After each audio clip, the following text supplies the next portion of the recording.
Now, we're on Now the air. we're live. And we're live. All right. I'm Bob Listone, President of the Lancaster Land Trust, and on behalf of the Land Trust, I would like to thank you for helping us accomplish our mission. Our mission is to protect the high quality of life we have in Lancaster. And while the Land Trust does what it can, the more important aspect of that is your elected officials. They are the key to protecting the quality of life in this town.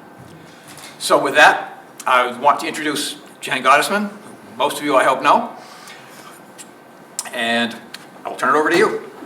And for those who don't know, I edit the Item newspaper, and the Land Trust, for some reason, keeps asking me back to do this. So, I want to welcome you all here. Couple things. The election is Monday on May 13th. The polls are going to be open from 7 a.m. to 8 p.m. in the Old Town Hall Auditorium, not in this building. Early voting is also happening this year, and that's in the town clerk's office. That's Tuesday, May 7th through Thursday, May 9th, 8 a.m. to 3 p.m., and Friday, May 10th, 9 a.m. to noon. Now, anybody who didn't get those times, I'm going to repeat them again at the end so that everybody is aware. So how this is going to work, our candidates are going to give 2-minute opening statements. Then, for the contested races, I'm going to ask questions. We're going to go back and forth alphabetically. Then they will have 2-minute closing statements. Our timer is Ken Cleveland, who's sitting in the front row, and he will be holding up a yield sign that says 30 seconds when you're 30 seconds from the end, and a stop sign. And then that's the 2-minute mark. We're going to ask you to please finish your sentence, finish your thought, and then we can move on, and that way we can keep things moving. Tonight, we are going to start with the school committee, since we do have a school committee meeting tonight, and we'd like to get our representative over there to vote on an important topic that they have on the agenda tonight. So we're going to ask Shandor, Simon, and Michael King to please come up to the podium, to the table, and sit down. I'll be asking you questions, and I'll tell you who's answering at what time, so you can sit in either direction, it doesn't matter. So this is a single 3-year seat for the Neshoba School Committee. Shandor Simon is the incumbent, and Michael King is challenging him. And we're going to start with opening statements, and since we do it alphabetically, Michael, you will be going first. Sure. Hey, good evening. Good to see everybody again. So my name is Michael King. I've been a resident of Lancaster since 2019 with my wife Jen and my 2 children. We've come to love this town in many ways. I also want to just give a quick shout out to my son Nolan. Happy birthday, buddy. So today is his 9th birthday, so it's kind of required. Looking forward to having some cake with him. Both my kids are in Mary Rollinson.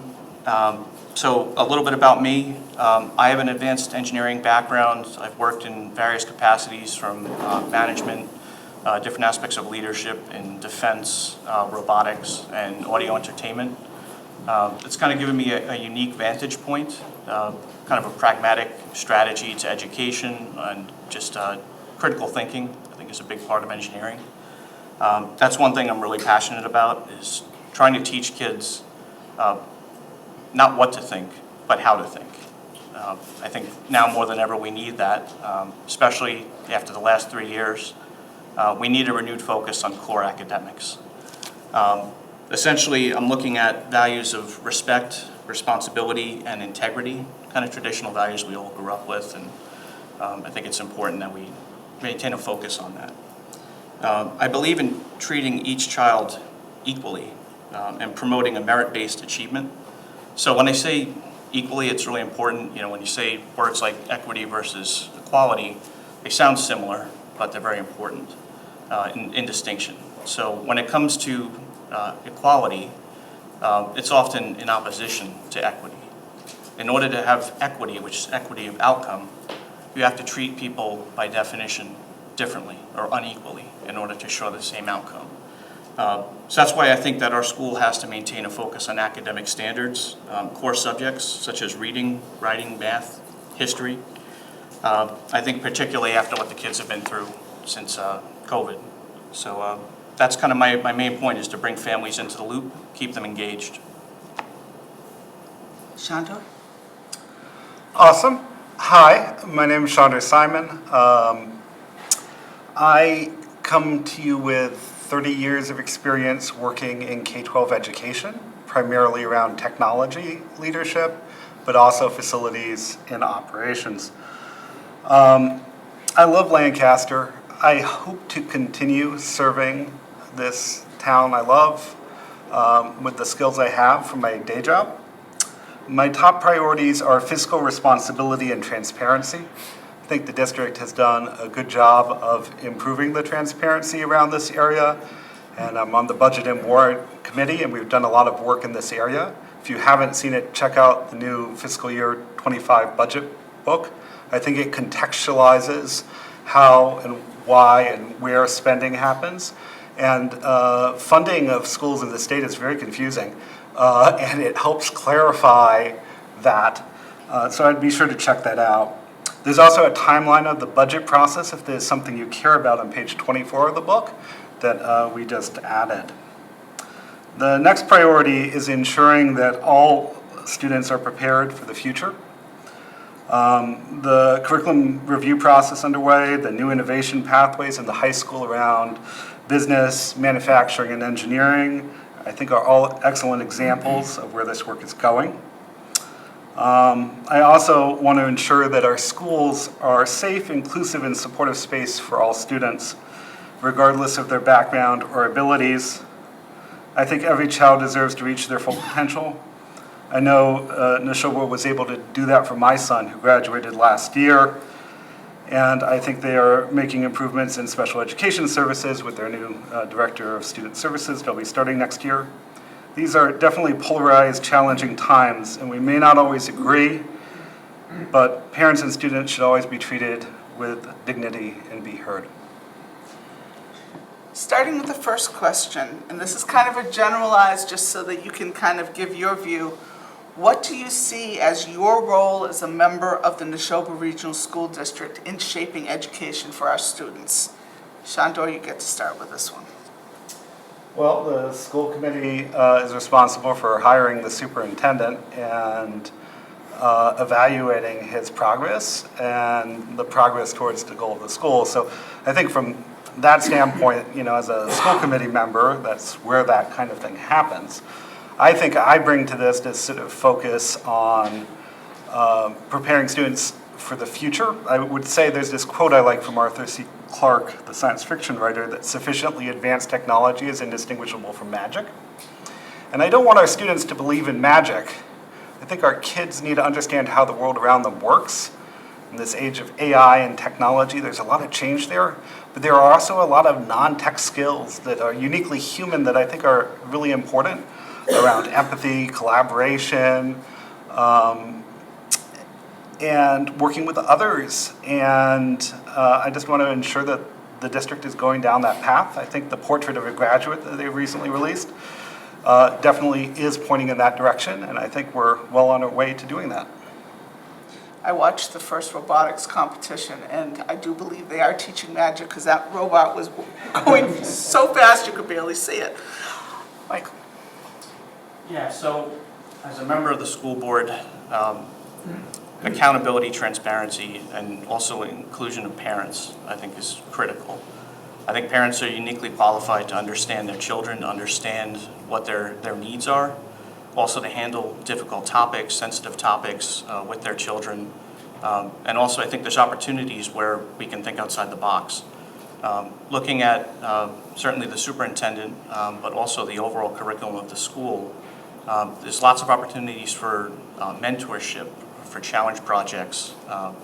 We have to understand also all sides of the spectrum, whether both my children are actually on the ASD spectrum. But you also have kids that are high performing. So everything has to be tailored. And we have to be looking at each student to help them not to eliminate bars, but to help them meet it. I'm working in robotics now. I can tell you it is a lot of fun. It can look like magic sometimes. But for a lot of these kids, it's about engaging their creativity, making sure that they have a path. Even basic things like finance. Do kids understand what credit cards mean? Do they understand, basic financial management? We have to make sure that they're being equipped for success in all aspects of life. So I think making sure that we're reaching out to the community, that we're also engaging the parents on a daily basis. We should have school board meetings in person.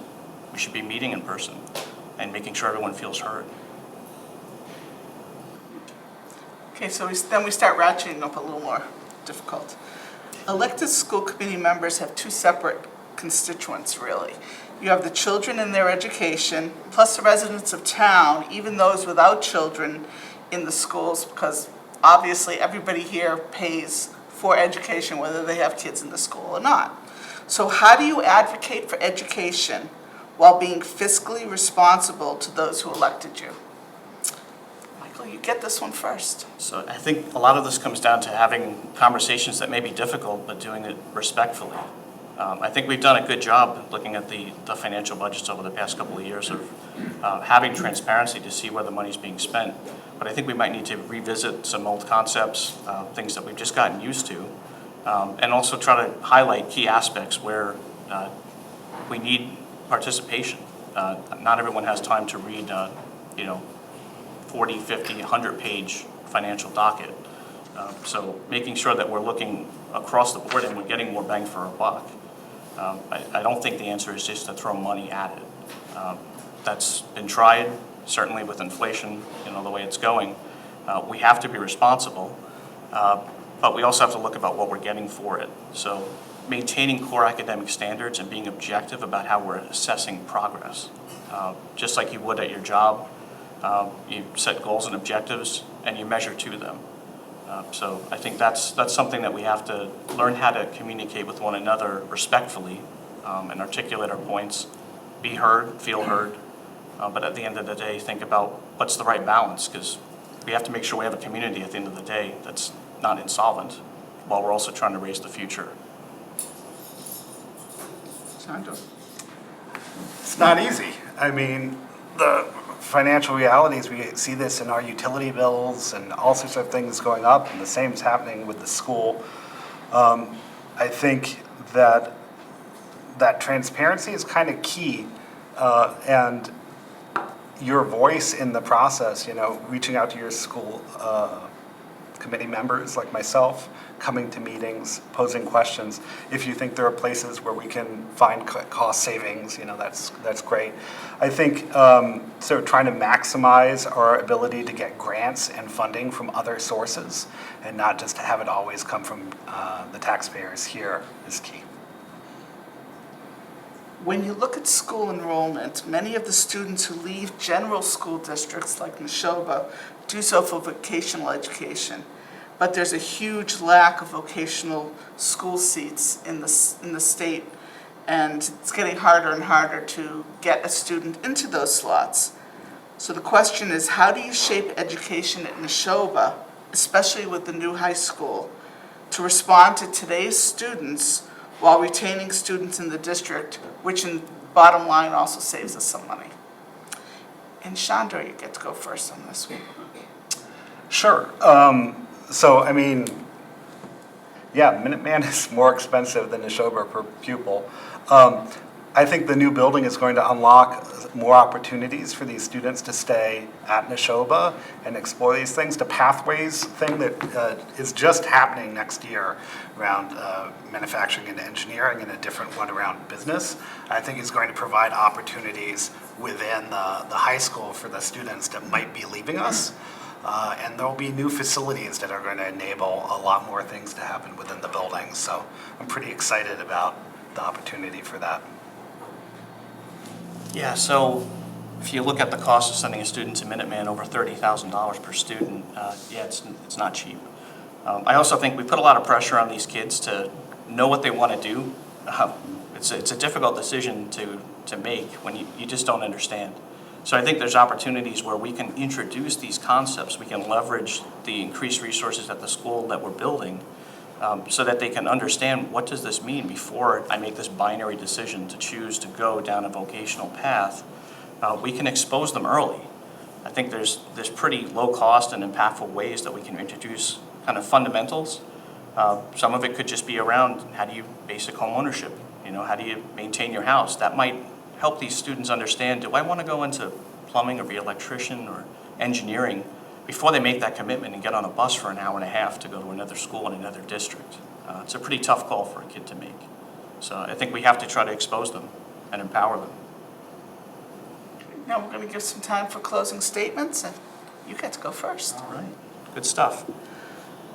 So, as I mentioned, I think parental involvement is key here, really. I stand for transparency and collaboration with parents, making sure that they have a voice in their child's education.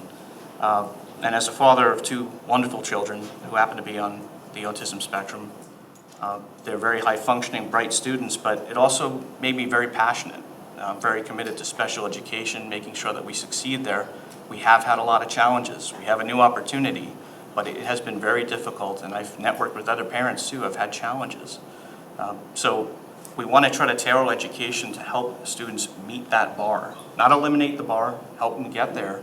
And then for those students that are excelling, I think there's a lot of opportunity there too. We have to create opportunities maybe where they can shadow a principal, they can see leadership in action.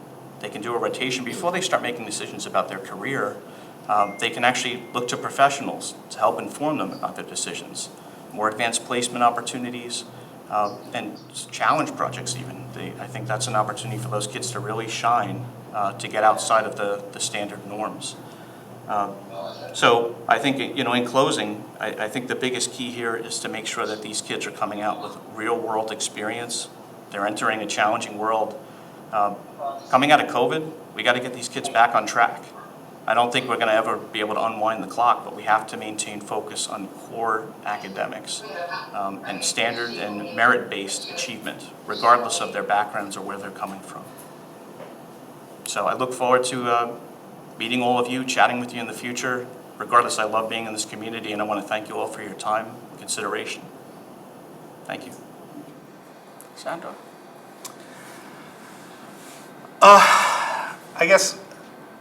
I think we agree on an awful lot, Yeah. but treating everyone equally doesn't quite work for me, in that I think we need to meet students where they are. And not every student is an interchangeable part. Some of the legacy of our modern education system is based on the Industrial Revolution and basically trying to produce students that are future workers, that are interchangeable cogs. And that's not the future that we're going into. It's a future that you need a different set of skills.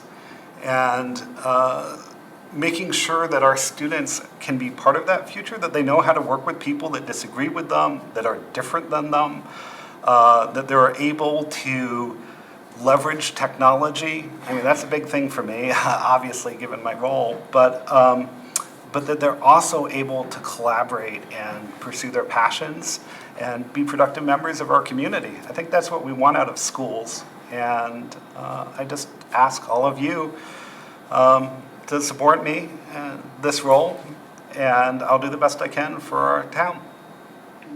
Thank you. I appreciate you both being here when I know you kind of have a time crunch tonight, so we're going to let you both get out of here. Hey, I have 10 minutes to the school committee meeting. Yeah, no problem.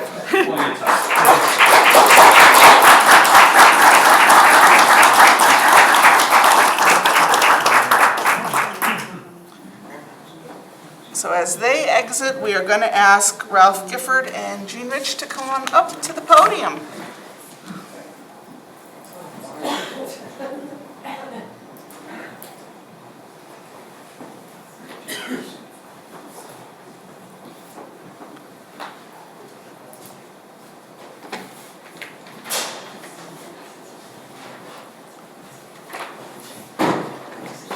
So I like this. Everybody getting along. That's the way we like it in Lancaster. Or at least we used to, so we want to get back to that. So we have two candidates running for a 3-year seat on the select board. Both have a lot of town government experience, and they're looking to step into this role. We have gotten more questions for this race than we have gotten probably in the last 5 years combined. And since we can't possibly ask them all tonight, what we're going to do is they've both agreed to answer some questions, and the item will post their answers on their website. We will put it in front of the paywall so that everybody can read it. So we are asking, I've tried to get as many of the ideas into these questions, so kind of stay with me while we have kind of complicated introductions, but we're going to try to address as much as we can, and anything we can't, they have both agreed to address in the future. So we're going to start with the opening statements. We do them alphabetically, so Ralph, you're first. Thank you. My name is Ralph Gifford.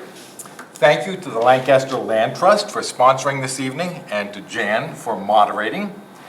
And thank you, Jean. I appreciate your service to the town. Thank you to all of those watching this event. You're investing time to become informed. Democracy depends on people like you. Over the past month, I've talked to hundreds of voters. Their number one issue is high property taxes. My taxes have increased 39% since 2018. That's 6.5% per year. Your taxes have likely increased by a similar amount. And I've not even talked about the hidden taxes, the fact that you have to pay for trash collection, and you pay higher utility rates than adjoining towns such as Harvard. And their utilities contract requires renewable energy. Getting our taxes under control will require a coordinated team effort. That requires leadership that listens, leadership that builds consensus, and leadership that unites rather than divides. Everybody agrees that we need more commercial tax revenue. How do we make that happen without dividing the town and creating winners and losers? We need a balanced approach. Putting all of our eggs in a single basket puts us at risk. We need large businesses and small businesses. We need economically diverse industries so that we're not whipsawed by the ups and downs of one or two industries. We need to reactivate our Economic Development Committee to create a plan and go to work bringing in diverse industries. Thank you. Good evening. Thank you, Bob, the Land Trust, and Jan for hosting this evening's event. Thank you, Ralph. My name is Jean Rich. I have lived in Lancaster for 42 years and have been involved in town politics for 33 of those years. I have heard from different citizens that say the board needs new blood, that nothing's been accomplished over the last 33 years, and what am I doing this for? Well, I thought about that, and I'm pretty proud to say that my former board members and I have met, we have listened, we have discussed, we have reviewed, and we have approved many projects in town over 30 years. Some of them are Woodland Meadows, Farnsworth Way, Settlers Path, Farmland Lane, Whitetail Lane, Caliva Road subdivision, Hemlock Lane, Eagle Ridge, to name a few of the residentials. The non-residential developments such as D'Ambrosia Eye Care, J.C. Madigan, United Ag, My Box, Dunkin' Donuts, Unified, Kimball's Ice Cream, Culpeppers, James Monroe, South Lancaster Cumberland Farms, Michael's Bridge Diner, and Sandy's Restaurant. We updated the original master plan. We rewrote and updated zoning bylaws, created a stormwater bylaw, rezoned Jungle Road, Fort Pond Road, and Lunenburg Road twice. We did a lot, but there's more to do. The past few years, there's been a shift in town for more responsible development, a more diversified tax base. We are close, and we need to keep the momentum going. We cannot afford to go backwards. I want to be part of this journey. I want to be the solution and not the problem. If elected, I will continue to work with landowners, developers, state agencies, local boards, and citizens to bring responsible businesses to town. I have to stop. Thank you. We may get to some of yours I'll thoughts in get it here in the too. closing.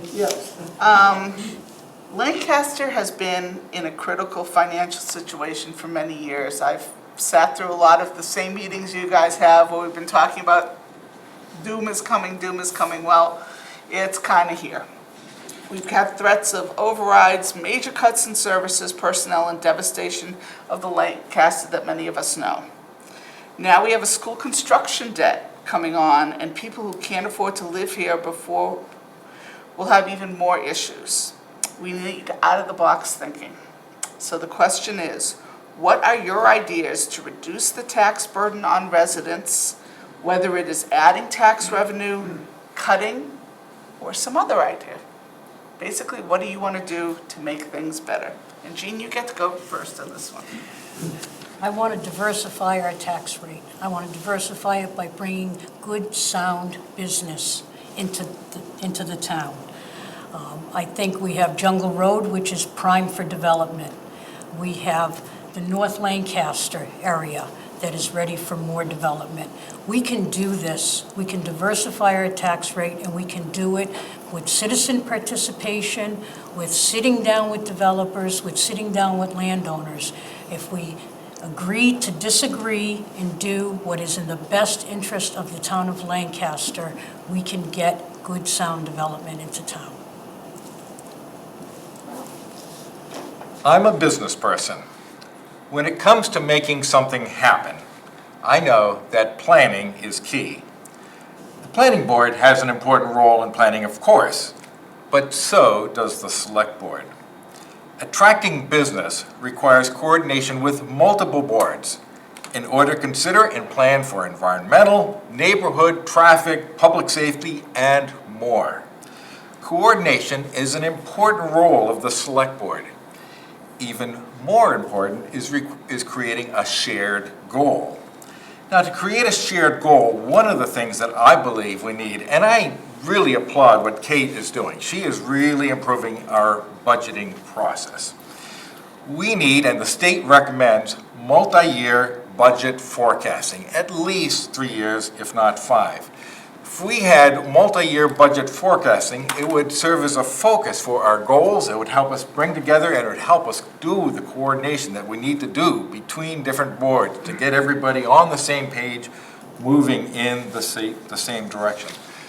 Lastly, we need to recognize that we have infrastructure bottlenecks.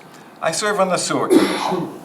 In the Sewer Commission, we're very well aware that we have no sewer capacity. This is a problem that I've started to tackle since I joined the Sewer Commission back in June. We're working, I love the way that commission is working together to try to get us more capacity. We also need to recognize that one of the major hindrances to development is what's happening on the AUC campus. If we could get that revitalized and going again, we could attract more businesses. I happen to have a personal relationship with the new president of the Atlantic Union and will be ideally situated to get that property back into action so that we can start to draw businesses in that part of town. So North Lancaster, that has become a hot button issue in town for many years now. And I got several questions sent to me about redevelopment and how much of a burden we should put on North Lancaster versus South Lancaster, what area of towns we should be redeveloping. And there has been some promised development there that has not happened yet, and time is running out for this town to make ends meet. So the question is, as a select board member, how do you feel about the redevelopment of North Lancaster? And how would you ensure that proper development comes in? Ralph. Thank you. First, I believe in the democratic process. The townspeople voted. They made a decision regarding the project up on McGovern Boulevard, and that's voted. And so the job of the select board is to make that happen in the best way possible. It's not to overturn the democratic decision. It's to get more people involved in that and to drive it towards success. Ultimately, I think the best development happens when there is consensus, when we're not pitting one side against the other. I made that mistake years ago. I had a very singular focus on finances. Some of you may be old enough to remember that I was a lead proponent of the trash incinerator. And I have to, there are people here who are my staunch opponents who are great friends. One of the things that I learned from that project, which I tell you was a mistake, was I needed to think about the community in different terms. I needed to build the consensus. Instead of trying to pit one side against the other, which was ultimately destructive, I needed to approach it completely differently. And I needed to think about the environmental impact, not just the fact that it was going to be an amazing financial benefit to the town. So sometimes we learn more from our mistakes than from our successes. That was one of my mistakes. North Lancaster, the zoning's been done, there's MIPA involved, there's citizens' involvement, there's the developers' involvement. Again, I agree with Ralph, we need to get a consensus. We need to get everybody to sit down and look at what is being proposed, what do we want up there, how do we do it to keep this town, the rural community that we like and love. With the regulations there to protect our environment, with the traffic safeties that are done, I think that as a select person, bringing all the neighborhoods together, like we did on the planning board, when we did rezoning, when we did any one of those projects that I mentioned, not one of them was without people saying, we're gonna have traffic, we're gonna have pollution, we're gonna have this, we're gonna have that, we're gonna have noise. And we sat and we listened and we worked with people to come up with an approval that made everybody happy. And I look around today and I don't hear complaints about any of those developments. I think everybody's afraid of change. But we have to have change to survive. And we have to agree. We've got to all come together. We're one community. We're not North Lancaster and South Lancaster. We are the mother town. We are Lancaster. And we need to come together and set an example. So we've talked a little bit about industrial and commercial development, which is very important. You need that in town. But many also believe the community needs real affordable housing that allow young people to stay in town, older residents to downsize and stay in town, and families to be able to afford to make their lives here. What is your opinion on housing issues in Lancaster, and how would you like to see the town position itself for the future to make sure that our residents can actually be residents? And we're going to start with Jean. It's back to the planning board.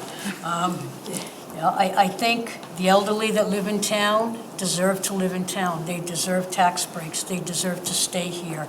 They have these big, large homes. I think we need to look at zoning and figure out a way to create a two-family, a three-family out of their homes that they can live there, or that their family can come and live and have multiple family within their residences to make it affordable for them.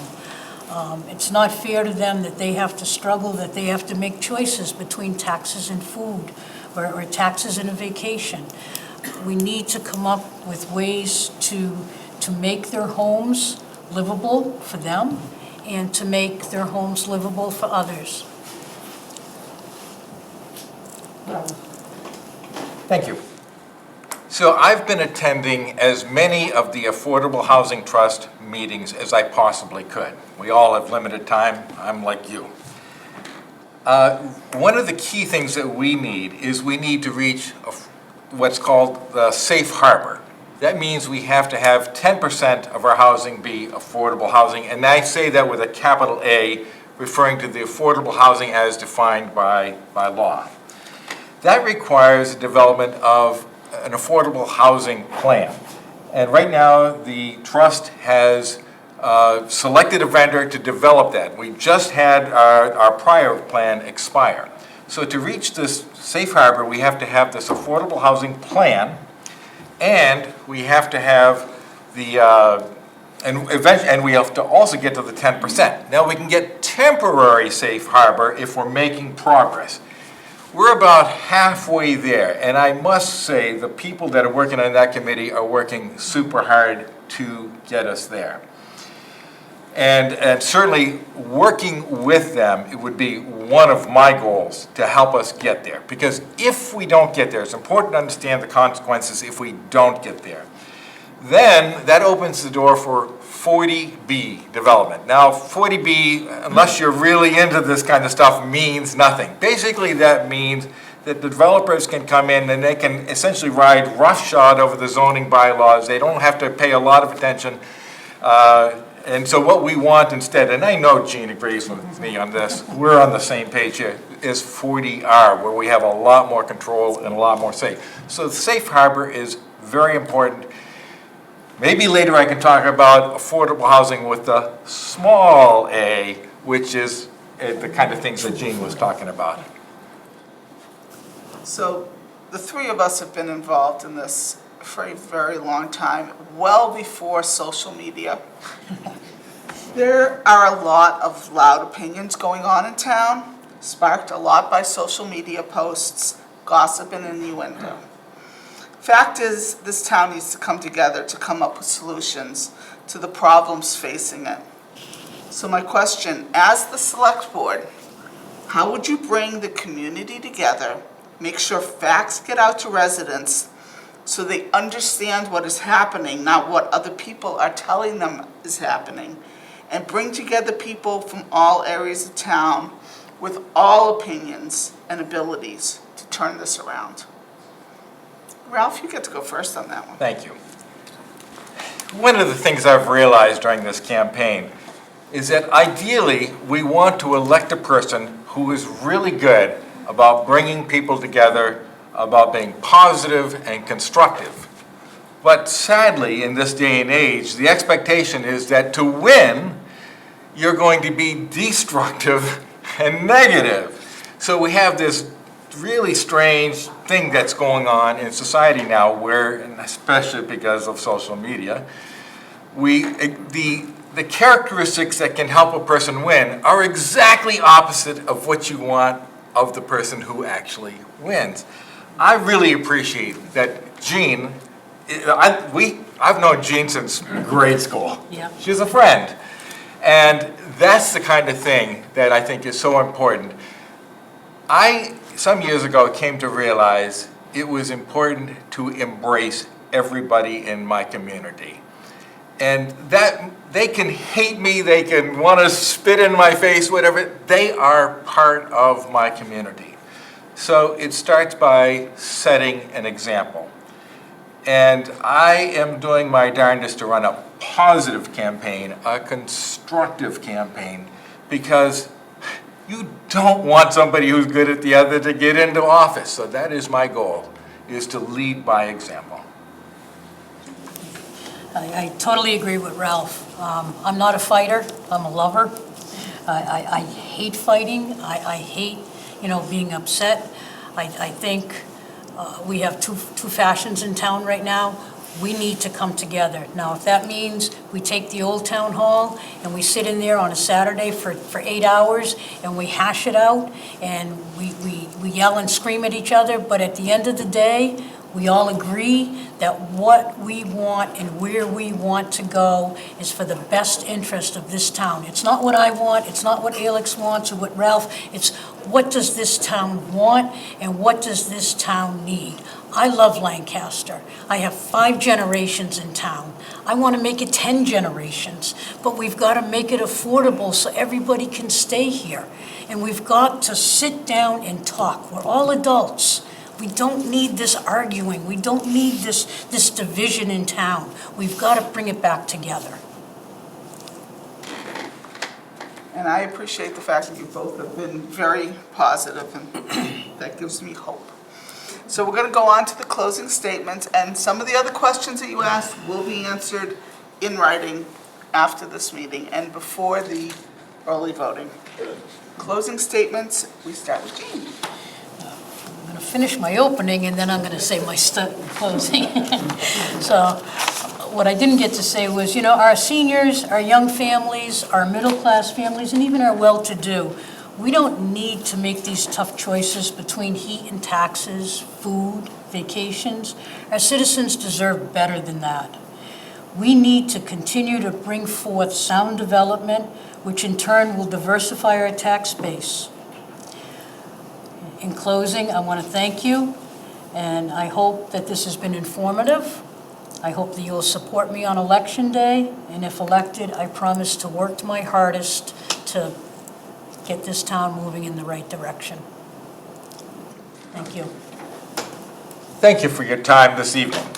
You could have been elsewhere, but you have chosen civic responsibility. I appreciate that. I'm a third generation, Gene has me beat. I'm a third generation Lancaster resident. I met my wife in Lancaster. I'm married in Lancaster and raised our 3 children here.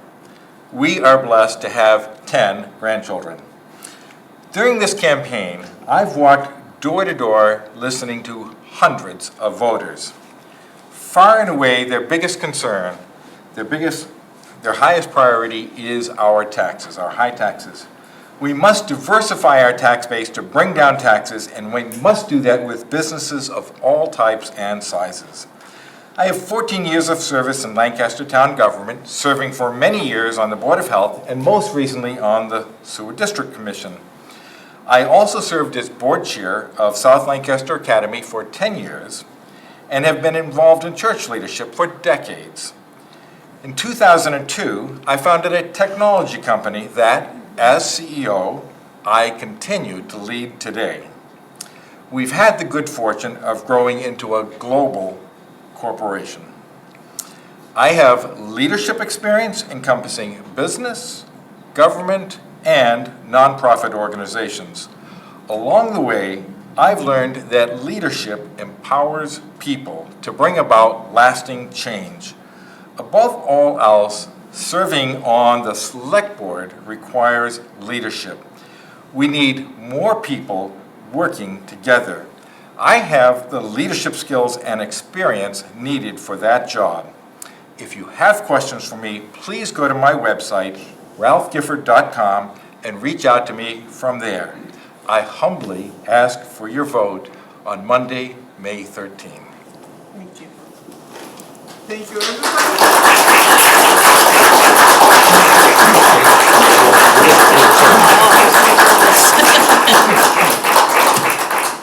As we transition, we're going to move into Finance Committee. I know Roy is here. Is Emily or Michelle here? Emily or Michelle?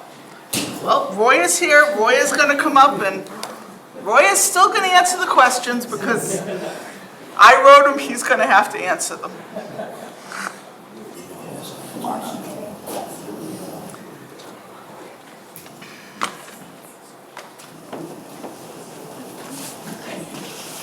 So we have 3 candidates running for 2 3-year positions on the Finance Committee. We have 2 incumbents, Emily Notaro and Michelle Vasquez, and we have challenger Roy Rizak. And we're not going to go in alphabetical order because, let's throw the rules to the wind here. I'm going to let you make your opening statement. Okay, thank you, Jan. Good evening. Tonight, what I want to do is share with you the financial challenges I see here in Lancaster, what I have done so far, and what I think I can do to help. I believe that Lancaster faces several financial challenges. 1, finding ways to fund school costs other than primarily through homeowners' taxes. 2, increasing visibility to Lancaster's total financial status. And 3, providing a forecasted plan into the future for our town finances, both income and expenses. I can help Lancaster and the taxpayers because I am a retired senior software engineering manager with over 25 years experience managing $1 to $20 million budgets. It's about the size of our town's budget. I have experience implementing projects to meet financial goals, paying off loans, cash flow, return on investment, these types of things. I am a trusted financial advisor who analyzes proposals and alternatives well. I demonstrated that with my recommendation for the new high school at the special town meeting last September. I'm also a taxpayer advocate. I demonstrated that both with my $1 FY23 budget amendment so we would get better information, and by my recommendation for a higher tax rate for commercial and industrial property. I'm a proponent for improvement, proposing multi-year forecasting, and as the only non-incumbent running for the Finance Committee, a fresh view for our finances. Quick comments on how I would broaden and diversify our tax base.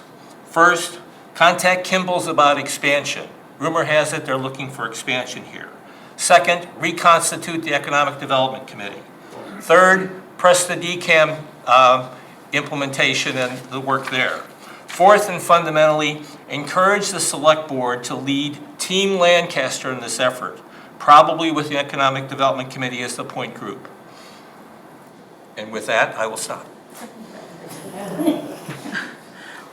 Now, we're gonna, every board is set up differently, so I've asked this question to more than one board. What do you view as the role of the Finance Committee in Lancaster, and why do you feel you're the right person for this position? Okay, a couple of things.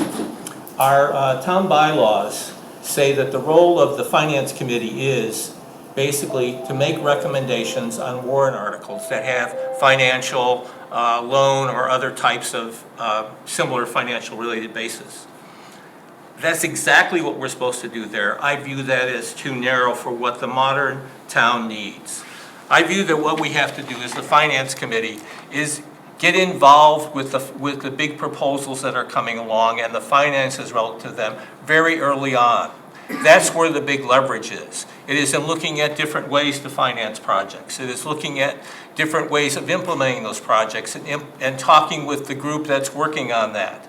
It's no value to say at the last minute when everything is implemented in writing on a warrant article to say, oh, we don't think that's a good idea. No, I want to be involved up front and help make those ideas work well for the town and with the finances that the town needs. You basically answered my second question, and just so everybody knows, nobody knows the questions ahead of time except me, but it's not hard to guess what some of them are. So going into the third question, is there a better way to present the budget, whether it's a new way to organize the warrant to town meeting or a way to explain it to voters, in a way that improves the process for the town and the residents? Well, first of all, I have to commend Kate and her team for the tremendous improvement they have made over the last 2 years in terms of how the budget is presented to us, how the information is cast there, and that type of thing. We are light years ahead of where we were 2 years ago. That first budget was phenomenal. The second budget, in terms of the way she did the zero-based budgeting and basically looking at goals first and then saying, do we really need to do this activity anymore? What's the basis for it? How does it contribute to our goals? That's the best way that budgeting is done in corporations. I've had experience with it. Kate and her team did a great job. Okay, so that's the first step, and reading it is educational and helpful. All right. Second thing is, I believe we have to look at a multi-year type of thing. Looking at 1 year as a snapshot only gives us certain information. We need to see how trends are occurring. How has this budget moved? We need to look at percentages, and I will say, because I'm somewhat of a picture person, looking at a picture helps communicate that better than a sheet of numbers does not. So those are some things we could do to help there. I commend what Kate and her managers have done. I also commend them for the way they have worked as a team to say, is there a way that we can work together better to cooperate and do things better? So that's my response. Let you give your closing statement. Okay. I could take a couple more questions. Okay. In terms of closing, what I want to do is provide more detail on how we would broaden and diversify our tax base, because that's fundamental to what we need to do here in Lancaster to get our taxes under control. First of all, contact Kimball's about expansion. I've learned from a manager at corporate there that they're considering expansion in Lancaster. We should contact them to see what want to do and how we could help them, because they are at least a 5-point source of fee and tax revenue. Permits, land, building, personal property and fixtures, meals. An incredible source of income to us. We should work with them. Second, ask the Select Board to reconstitute the Economic Development Committee to go out and proactively recruit businesses to come to town and expand. We can't wait for businesses to come to us. We have to be proactive about it.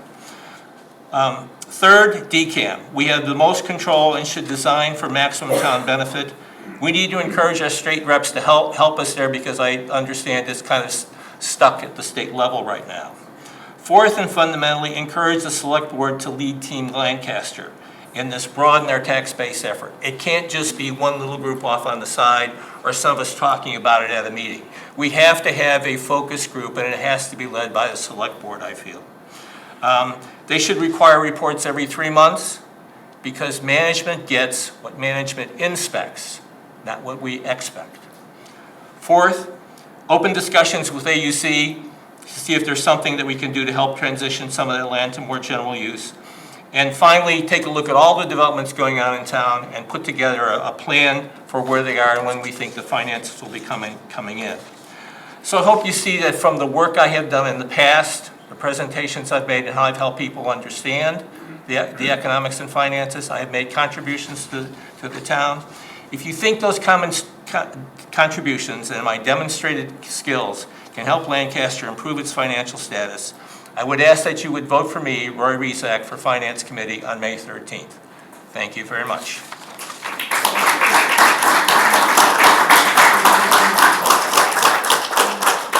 Our fourth contested race is DPW. Is Richard here? Yes. We do have two candidates. Richard, come on up, Craffy, and Jean Syria. Jean is ill and will not be making it, but we're still going to make you answer questions because, sure, you know, it makes great TV. Yep.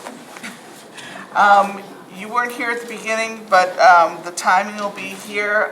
Ken is in the front row with a yield sign when you've got 30 seconds left. Okay. When you see the stop sign, just kind of wrap up your thoughts. Sure. So I will let you make your 2-minute opening statement. Okay, good evening, Lancaster residents. My name is Richard Craffy. I'm running for Board of DPW. I live in the town of Lancaster. I've been on the fire department for 20 plus years. I've worked in facilities and for the Lancaster Water Department for about 5. I currently work in Clinton for their water department, so I do have quite a bit of experience with the DPW side between roads and water. A little bit of sewer stuff too. Let's see here. I currently hold a CDL driver's license, a hoisting license, and a D1 and a T1 water license. If elected, I would like to work closely with the DPW superintendent and the Board of Commissioners. What do you see as the major challenges of the department, and what would you do as a member of the board to address the challenge? Equipment is a kind of a challenge. The trucks are getting older. I'd like to start looking, you know, with the board and the superintendent about, you know, different options on getting newer equipment or pumps, anything that they need, drainage work and stuff like that done. The state gives the town a limited amount of aid for roads, and there's a lot of roads that need work. And a lot of residents who believe their road needs attention now, all caps, exclamation point underlined. How do you prioritize and innovate to do the most with what you have, working with the superintendent, of course? That's a great question. I know I already talked to a few residents myself about different issues. Some of them are drains, some of them is, they were talking about Route 70. I know the Route 62 Railroad Bridge is a hot topic. So it would just be, I'd like to work with everybody and get a chance to hear all the problems and see what we have to work with and what we can do to address the problems at hand. We'll let you make your closing statement. Okay. In closing, I'd like to thank the residents for coming out tonight And I'd like to congratulate Scott on his superintendent position. And I'd like for, if you guys are interested, to vote for me on May 13th. Thank you very much.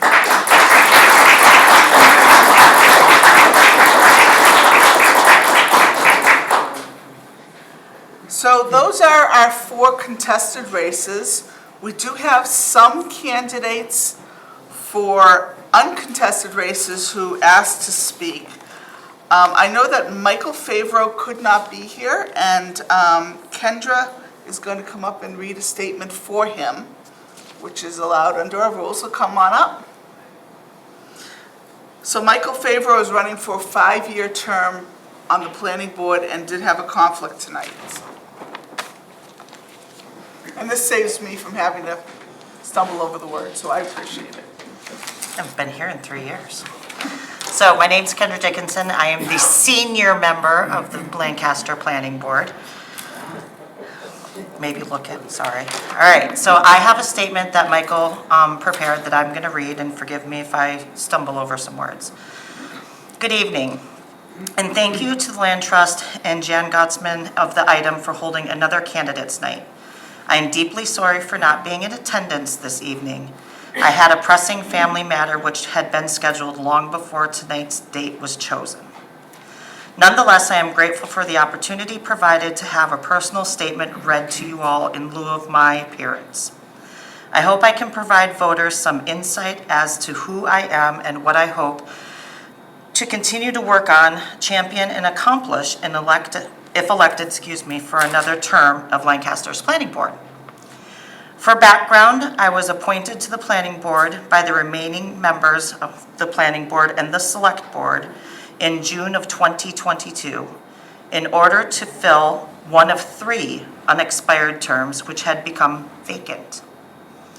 At that time, I was excited to help with the town I loved, and I thought I could bridge the gap until the next election, where someone may wish to fill the term on a more permanent basis. However, during the first couple of months, working with the other members of the Planning Board to refine and deliver a comprehensive 40R and rezone proposal to town meeting for consideration, I came to appreciate the roles and responsibilities of my position and felt that I brought a unique perspective which no one else on the Planning Board had, that of a tradesman and a contractor. After a few months, I knew I wanted to continue to serve on the Planning Board and subsequently ran for one one-year term at the last election. I was gratefully elected to that seat and worked hard, in essence, finished the work I had been appointed to do the year prior. We're going to let her finish the statement because it's hard to read somebody else's words and get it into the time limit, so go ahead and finish. Sorry. No problem. Since my initial appointment to the board, I believe I've become a valued and meaningful part of the group. I've listened to residents' ideas, criticisms, and questions. I've tried to conduct myself in a manner that is fair, equitable, and transparent. I believe my expertise as a builder and a contractor has helped me to navigate difficult conversations with potential developers and has assisted me in interpreting intricate sets of plans. It has also helped me assist some of my fellow board members in better understanding certain code provisions or zoning considerations as they relate to planned development and responsible building. Almost done. I believe in smart growth and navigating development that simultaneously maintains open and honest dialogues with all involved. I also believe deeply that we, as a community, need to rewrite the narrative that Lancaster is not business friendly. I'm committed to continue to work with my fellow planning board members to coordinate efforts which help the town both financially and economically. In closing, I want to convey that I am confident that together we can grow and change while at the same time maintain our small town rural charm. If re-elected to the planning board, I promise to keep those ideas in mind while working with residents, developers, staff, and my colleagues to bring forward responsible growth and development that benefits all of Lancaster now and in years to come. I thank you for the opportunity to be heard this evening and would appreciate your vote on May 13th. Thank you. Thank you. I've had to read those statements for other people, and it's very difficult, so I appreciate your reading it instead of having me do it. I do know that we have Sheila Millette, who is running for a one-year seat on the Board of Health here, so we're going to ask her to come up now and make her statement.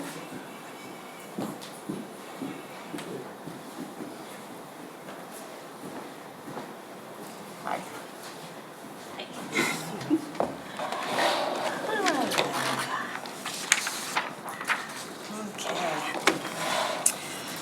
All right, everyone, be patient with me. This is my first time around going through the election process. My name is Sheila Millette. I'm excited to be running for the one-year seat on our Board of Health. My husband and I have lived in Lancaster now since 2010, and we have 3 great kids in the Neshoba School District. As far as my background and how I feel I'd be an asset to the Board of Health, I have my bachelor's in biology. I have approximately 20 years experience as a clinical lab specialist in cytogenetics, which is the study of chromosome abnormalities related to genetic disorders and cancer diagnoses. I've also been a landlord for 17 years, so I'm familiar with some of the sanitary codes required for housing and the certificate of fitness. I started and spent half of my cytogenetics career at Dana-Farber Cancer Institute, something I'm very proud of. As I became more experienced and a senior member in the lab, I took on the role as an OSHA-trained safety lab safety officer. So I was responsible for attending OSHA training and then training our lab personnel in biological and chemical safety, with an emphasis on universal precautions for bloodborne pathogens. I was also responsible for preparing our lab for safety inspections, updating our lab safety manual, and maintaining material safety data sheets on chemicals used in the lab. I moved into the private sector when my lab director came out of retirement and set up a commercial lab in Milford, which actually brought us out this way. And so I assumed all the responsibilities I had in my previous lab, as well as being a supervisor, the lead trainer for my, my technologists and responsible for clinical reports. I have 30 seconds, so I'm really going to try to push all this in. Where are you on your list? Just right about here. Go ahead. Okay. Are you guys okay with it? So since I've been in Lancaster, I have volunteered in some various ways. Obviously with my kids, I've been involved in the school system, the PTO. Most recently, I've been involved with the Lancaster Friends of Seniors, which I've really enjoyed, meeting a lot of people through that. One thing I really wanted to say is that I really am passionate about all things Board of Health. I think prevention of disease, control, prevention plans, and promoting health and safety, as we just had our most recent health and wellness fair. I think those things are just really great to have, and I want to be a part of that. I think it's really important to ensure that the developments when they come in, that they're compliant with our state and local codes. And I'm also just really looking forward to working with the team of the Board of Health. We have the present Board of Health members, the Neshoba Associated Boards of Health. Bill Brookings has been fantastic. I've been able to meet him and go to a couple of site visits. Brings out my inner science geek. And I know that they also work closely with our Health and Human Services Department, as they play a crucial role in the aspects of public health and educating the public. And I just find that being involved in that whole network is going to be really fulfilling, something I'm really going to be proud of. I really can't wait to get in there and get myself educated, because I know that'll be my primary thing, is to make sure that I'm educating myself so I can help make those informed decisions of the Board of Health. So I ask for your support on Election Day, and I promise I'm going to work really hard.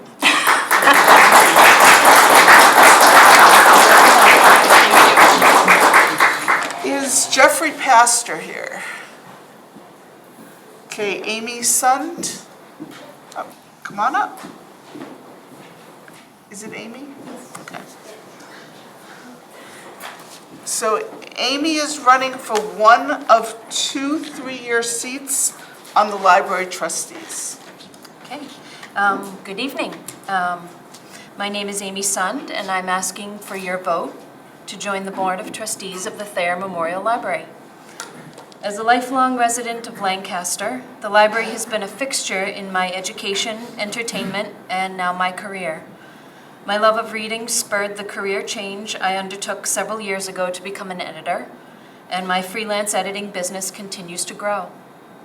I rely on the library's extensive and comprehensive digital and print media services to keep myself immersed in the ever-changing publishing world in order to provide the best guidance for my clients. But more than that, I recognize the position the library holds as a place for educational, exploratory, and community activities. That isn't possible without the support of a strong board of trustees, which we have, in addition to the library's very capable staff. The past few months of being on the board have reinforced my desire to be a part of that support system for the next few years. I'm offering an open mind and the ability to see bigger pictures and the options present in pursuit of the next goals as my biggest asset as a trustee. I thank everyone for coming tonight and for giving me the opportunity to introduce myself. I'd very much appreciate your vote in the upcoming election, and have a great rest of your night.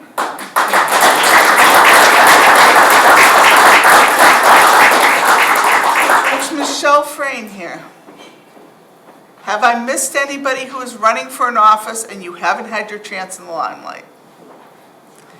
Going to say no, so I want to close up by thanking everybody for coming, especially all of the candidates. We have a nice, healthy slate of candidates. It is a tremendous undertaking to run for office and to serve. It takes a lot more time than anybody ever imagines, and after watching these people, sometimes I have to ask them, do you need to have your heads examined? But you know.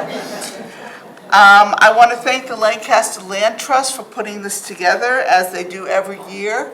I also want to thank the Sterling-Lancaster Community TV for the great service they do in broadcasting this live and also recording it.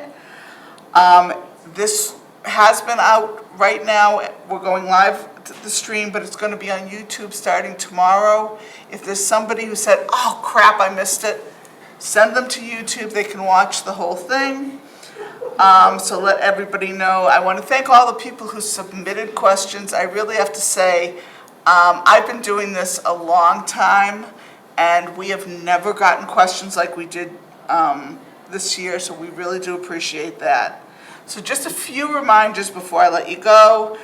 Our town meeting is on Monday, May 6th, at the schools at 7 o'clock. The election is Monday, May 13th, at the Old Town Hall, as they call it. There is early voting. You can vote at the town clerk's office Tuesday through Thursday, May 7th to 9th, from 9 a.m. to 3 p.m., and Friday, May 10th, from 9 a.m. to noon. And if you do go on voting day, the polls will be open from 7 a.m. to 8 p.m. So there's plenty of opportunities, no reason not to be able to get out there.